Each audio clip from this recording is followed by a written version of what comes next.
Олардың мақсаты өміріне төнген қауіпке қарамастан ел мен мемлекетті қорғау.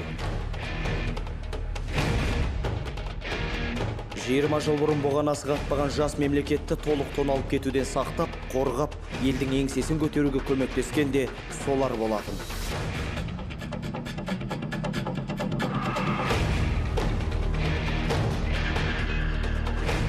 Олар есірткі саудасына қарсы, демек біздің болашағымыз үшін, тұқымымыздың сау, ұлтымыздың ұлағатты болу үшін күресуде.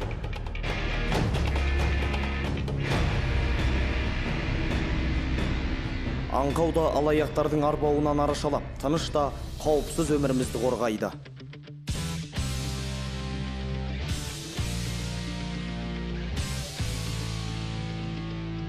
Олардың жұмысы бүгінгі заман талаптарына сай техникаға сүйенген. Қай қылмыс болсын, қалтарыста қалмайды. Қай сәтте болмасын, олар көмекке келуге дайын.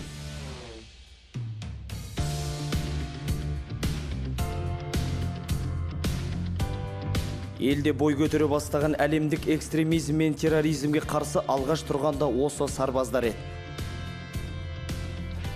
Отан үшін отқа түсуден қашпайтын, өмірін болашақ үшін қиюға дайын нағыз патриоттар да солардың қатарынан табылды.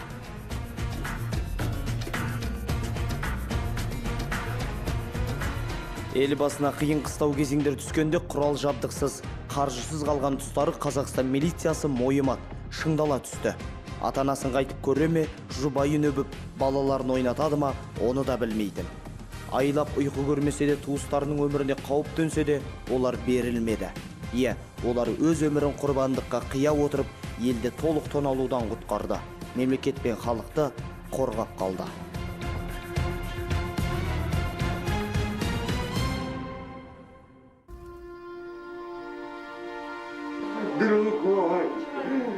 Друг мой, пожалуйста, услышь меня. Хоть на секунду. Прости, очнись, дружочек мой. Пожалуйста.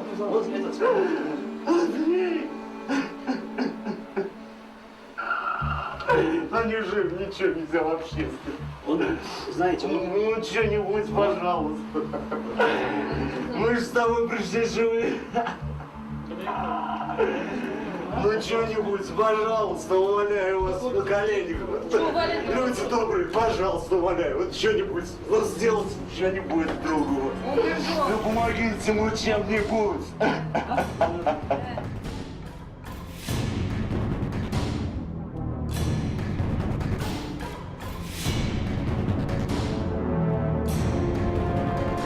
Жыл сайын әлемде 200 мыңға жуық өрім жастар осындай аянышты өлімге ұшырап жатады. Өлген әр 100 жасөспірім мен қыздардың бірі есірткіден жан тапсырады.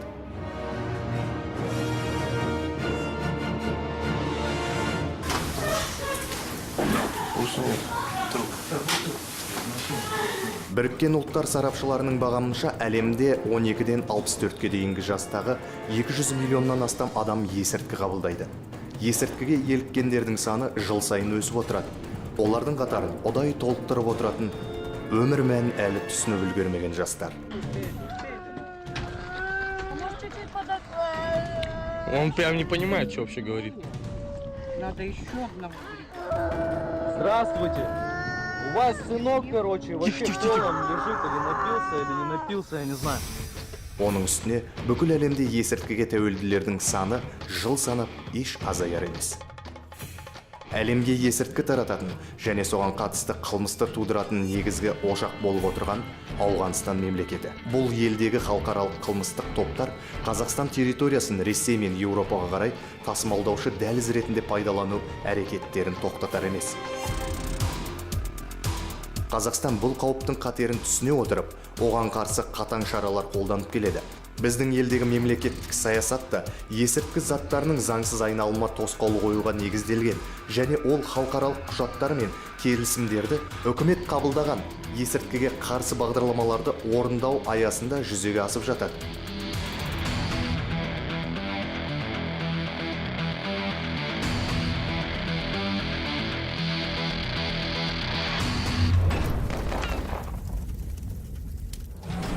Қазақстан аумағында есірткінің заңсыз айналымына қарсы күрес өткен ғасырдың 18 жылдарынан бастап жүргізіліп келеді. Ол кездері бұл міндет қылмыстық іздестіру бөліміне жүктелген болатын. Кеңес одағы кезіндегі экономикада, саяси, рухани салада байқалған дағдарыстық сипаттағы жағдай есірткіге елутушіліктің жалпы қылмыстың өсуіне себеп болды. Ал өткен ғасырдағы 80-ші жылдардың соңына қарай бұл жайсыз тенденция күшейе түсті. Осыған орай Қазақстан Ішкі істер министрлігі 1989 жылы заңсыз есірткі айналыммен күрес жөніндегі басқарма ашу туралы шешім қабылдайды. Тәуелсіздіктің алғашқы жылдары есірткіге қатысты қылмыстар тіпті өршіп кеткен еді. Міне, дәл осы жылдары есірткіні бақылау жөніндегі арнайы бөлім құрылып, осы бағыттағы ашылған қылмыстың 90%-ы ішкі істер органдарының үлесіне тиесілі болды. Тек қана 1997 жылы заңсыз айналымдағы түрлі есірткілік заттардың 31 тоннасы тәркіленді. Начало 90-х годов. 90-шы жылдарға тән бір ерекшелік біздің елге келген алғашқы 10 грамм героин қазір есірткі ағылып жатқан оңтүстік бағыттан, Ауғанстаннан емес, Ресейден, Мәскеуден келген болатын. Оның үстіне оны алып келген, былайша айтқанда, шығармашылықпен айналысатын кісілер. Бұған дейін өзім көрмеген, алғаш рет тәркіленген бұл 10 грамм героинді мен өз басшылығыма, сол кездегі ішкі істер министрінің бірінші орынбасары Симачев Василий Васильевичке көрсеттім. Ол да аң-таң, бұл не дейді. Міне, алғашқы біз көрген 10 грамм болатын. Тәуелсіз Қазақстанға келген алғашқы қарлығаш десек те болады. Есірткіге еліту, оның заңсыз айналымы, әсіресе осы айналымды ұйымдастыру 90-шы жылдардың соңында кең қанат жайды, және бұл жағдай ұлттық қауіпсіздікке шын қауіп төндіре бастағанын болатын. Осы кезде үкімет Қазақстан Республикасы Ішкі істер министрінің есірткі бизнесімен күрес және есірткі айналымын бақылау комитетін құру туралы шешім қабылдады.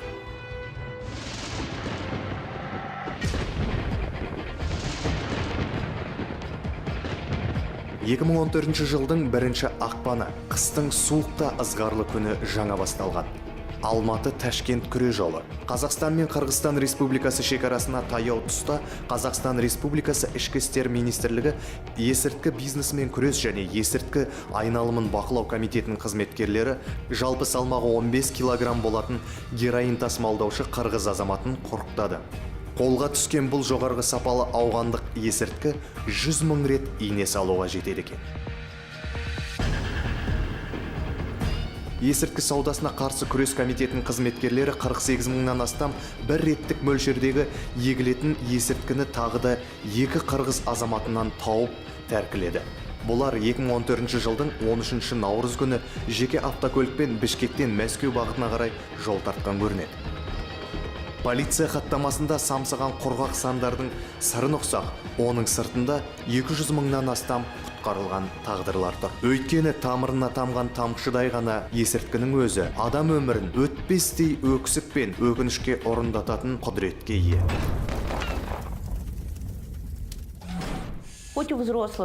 Ересек адам немесе бала болсын, тәні бірден үйір бола бастайды. Дер кезінде керек есірткі мөлшерін таппай қалсаңыз, қандай күйге түсесіз деп сұраған сырқаттарымның бірі тырнақ астына шеге тыққандай десе, екіншісі шегені сүйегіме кіргізіп жатқандай әсерде боламын дейді. Олар ең бір толыққан шағында өліп жатады. 20 мен 30 жас аралығында. Мөлшерден асып кетті ме, өлім. Міне, осындай күш қайраты кемелденген. Тұқымын жалғастыруға болатын шағында біз жастарымыздан, демек елдің болашағынан айырылып жатырмыз. Мына жігіт бар жоғы 23 жаста, Омбы қаласының тумасы. Балаңдығына қарамастан Ресей жерінде адам өлтірген үшін отырып та шыққан. 2014 жылдың 27 қыркүйек күні бұл Ресей азаматы Петропавловск қаласында құрықталды. Осындағы Сава кафесінде ұсталған кезде, оның жанында жалпы соммасы 10 миллион теңгені құрайтын амфетаминдік топтағы синтетикалық есірткінің 1,5 мың мөлшері болған. Белгілі болғандай, бұлар арқылы Шортанды Бурабай демалыс аймағы мен Астананың элиталық сауық кешендері қамтамасыз етіліп келген көрінеді. Тағы да мыңдаған құтқарылған тағдырлар. Бір нашақор есірткіге тағы да 2-3 жолдасын тәуелді етеді. Ал біз болсақ, қыршын кетіп жатқан жастарды арашалауға қауқарсызбыз. Олардың өлімі ұзақ әрі қорлықты. Күн сайын, ай сайын адамдық қасиетінен айырыла береді.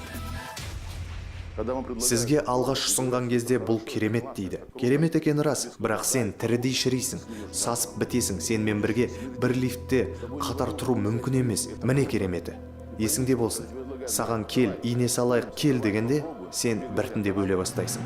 Сені ерте ме кеш пе әйтеуір өлтіретіні рас.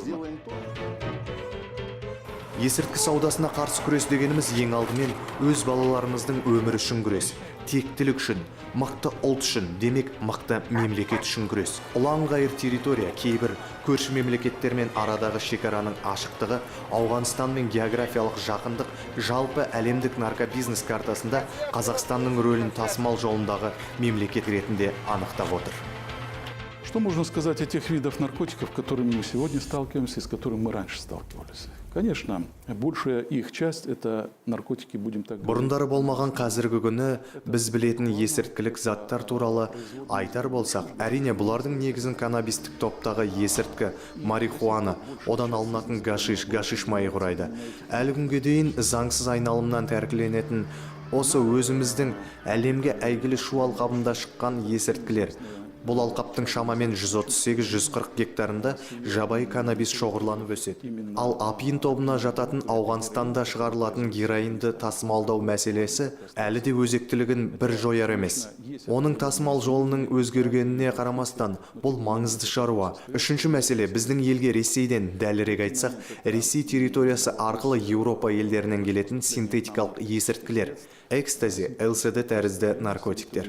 Мамандардың есебіне сүйенсек, біздің елде жыл сайын синтетикалық есірткілердің 30-40 жаңа түрі пайда болады екен. Сейчас прослеживается не очень. Қазір дизайнерлік деп аталатын немесе жасырын жасалынатын есірткіні таратуға қатысты жайсыз тенденция қалыптасып келеді. Сондай-ақ бұл тағы да Ресеймен шекаралас аймақтарға тән құбылыс. Мен крокодил атанып кеткен қасіреті көп дезоморфин туралы айтып отырмын. Мұны жасау тіптен оңай. Негізін дәріханаларда еркін сатылып жатқан дәрілер құрайды.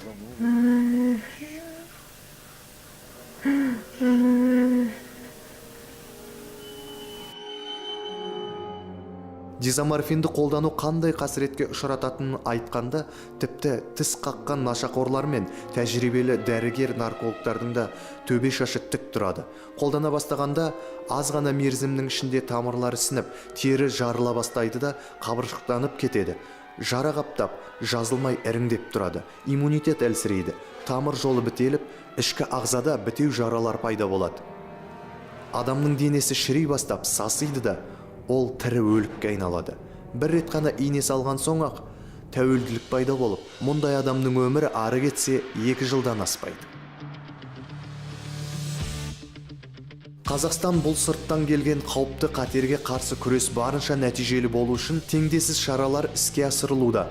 Есірткі саудасына қарсы ұлттық стратегия ойластырылған. Ол негізгі 3 бағытты қамтиды. Бұл наркобизнеске қарсы әрекеттер жасау, есірткіге еліктеушіліктің алдын алу, пәңгілерді емдеу және оңалту. Сондай-ақ, бұл қасіретке қарсы күресте халықаралық әріптестікті дамыту. Біздің мұндағы жұмысымыз қауырды. ОДКБ ұжымдық қауіпсіздік ұйымы пішініне сай. Ылғи да есірткіге қарсы бірлескен шаралар өткізіп, әрі көлемдегі есірткі заттарын тәркілейміз. Ұйымдасқан қылмыстық топтардың, оның ішінде ұлтаралық байланысқан топтардың көзін жоямыз.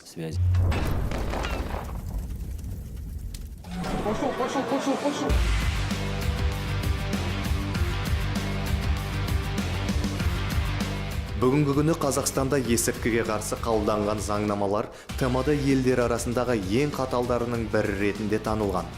Есірткі заттарымен байланысты кейбір қылмыс түрлері үшін 10 жылдан 20 жылға дейін бас бостандығынан айыру туралы жазалар қарастырылған. Заң арқылы құрамында есірткі қоздырғышы бар түрлі темекілік қоспаларды сатуға тыйым салынған. Құрамына кадеин қосылған дәрі-дәрмек тек дәрігер рұқсатымен ғана сатылады.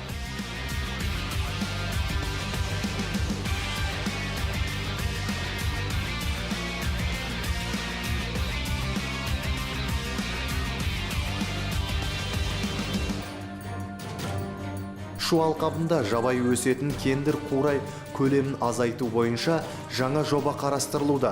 Бұл жобаның аясында анаша өсетін алқаптың 30 000 гектарын жою көзделіп отыр. Мемлекеттік деңгейде қабылданған бұл шаралар қазірден ақ нәтиже бере бастады. Соңғы 3 жылдың ішінде есірткі қабылдаушылардың саны 18%-ға азайған. Ал кәмелетке толмағандар арасындағы бұл көрсеткіш 40%-ға қысқарған көрінеді.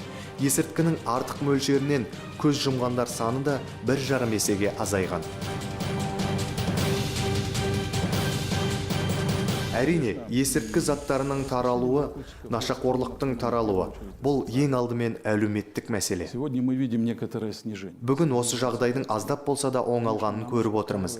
Дегенмен, оңалды деп қол қусыруға болмайды. Өйткені бұл проблема ешқайда кеткен жоқ. Соған қарамастан, ересек тұрғындар арасында есірткі қолданудың 15%-ға азайғанын айта кету керек. Менің ойымша, бұл біздің елдегі осы бағытта жұмыс жасаушы бар қызметкерлердің ортақ жетістігі болса керек.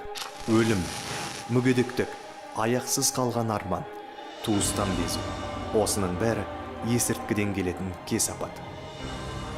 Нашақорлық медициналық тұрғыдан қаншалықты қауіпті қасірет болса, экономикалық, саяси, рухани тұрғыдан да соншалықты қиыншылықтар тудырады. Ол сырқат ретінде спидтен ешбір кем емес. Экономикалық құбылыс санасақ, ұйымдасқан бизнес, ал ар-ождан тарапынан қашанда ұйымдасқан қылмыс. Қазір әлем жұртшылығына төнген қауіп өте қатерлі. Бұл адам баласы әлі де шешімін таба қоймаған проблема. Сондықтан да мұндай ажал аранына қарсы күресте бекем саяси ерік пен жоғарғы парасатты жігер қажет.